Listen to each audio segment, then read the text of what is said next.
పల్నాడు జిల్లా చిలుకలూరుపేటలో పేరెంట్స్ విద్యార్థులు ధర్నాకు దిగారు. సుగాలి కాలనీలోని బాపూజీ ఫౌండేషన్ ద్వారా బ్రిలియంట్ విద్యా సంస్థలు ఉచిత విద్యతో మోసం చేస్తున్నారని పేరెంట్స్ ఫైర్ అవుతున్నారు. ఉచిత విద్య అని చెప్పి పిల్లలు ఆ విద్యా సంస్థలో జాయిన్ అయినప్పటి నుంచి వారి తల్లిదండ్రులను అనేక రకాల ఫీజులు కట్టాలని పీడిస్తున్నారని మండిపడుతున్నారు. ఉచిత విద్యతో మోసం చేసి ఫీజులు కట్టించుకుంటున్నారని బ్రిలియంట్ విద్యా సంస్థ డైరెక్టర్ మధ్యరాల శ్రీనివాసరావుపై స్టూడెంట్స్ తల్లిదండ్రులు తిరగబడ్డారు. పోలీసులు చర్యలు తీసుకోవాలని డిమాండ్ చేశారు.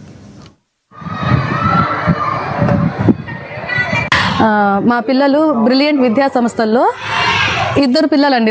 మా పిల్లలు ఇద్దరు కూడా బ్రిలియంట్ విద్యా సంస్థల్లో చదువుకుంటున్నారు గత 2-3 సంవత్సరాల నుంచి.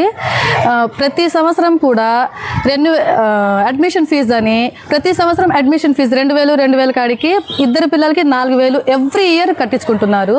బుక్స్ కానీ ఉచిత విద్యా సంస్థ ఉచితంగా మేము శిక్షణ ఇస్తున్నాము అని చెప్పి ప్రతి సంవత్సరం కూడా అడ్మిషన్ ఫీజు కట్టించుకుంటున్నారు. మళ్ళీ బుక్స్కి వచ్చేసి నర్సరీ పిల్లలకి 3750 అని, ఫస్ట్ స్టాండర్డ్ సెకండ్ స్టాండర్డ్ పిల్లలకి 4500 5500 అని చెప్పి, మళ్ళీ యూనిఫామ్స్కి వచ్చేసి 2000 అని యూనిఫామ్కి, టీషర్ట్ కోసం అని మళ్ళీ 350 రూపాయలని, మళ్ళీ వచ్చేసి టై బెల్టులకని 200 అని, డైరీ కోసం 200 అని తీసుకుంటున్నారు. మళ్ళీ చిన్న పిల్లలకి ఎగ్జామినేషన్ ఫీజులు అంట. చిన్న పిల్లలకి ఎగ్జామినేషన్ ఫీజులు ఏంటో తెలియలేదు. ఎగ్జామినేషన్ ఫీజులు అని చిన్న పిల్లలకి 2000 రూపాయలు 1000 రూపాయలు తీసుకుంటున్నారు.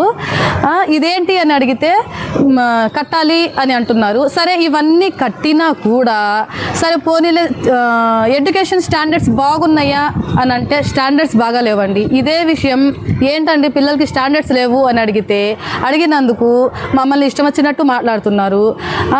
మేము ఏదైనా గట్టిగా మాట్లాడితే రేపు మా పిల్లలకి మేము స్కూల్ నుంచి వెళ్ళిపోయిన తర్వాత పిల్లల్ని ఏమైనా కొడతారేమో తిడతారేమో అన్న భయంతో మేము కూడా కొన్ని అడగలేక ఊరుకుంటున్నాము. ఇది ప్రతి ఇయర్ ఇదే రిపీట్ అవుతుంది. ఇప్పుడు ఇక్కడ స్టాండర్డ్స్ బాగలేదని ఈ సంవత్సరం మేము వేరే స్కూల్కి మార్చుకున్నాం. మా పిల్లల్ని మార్చుకున్నందుకు డ్రాప్ అవుట్లో పెట్టండి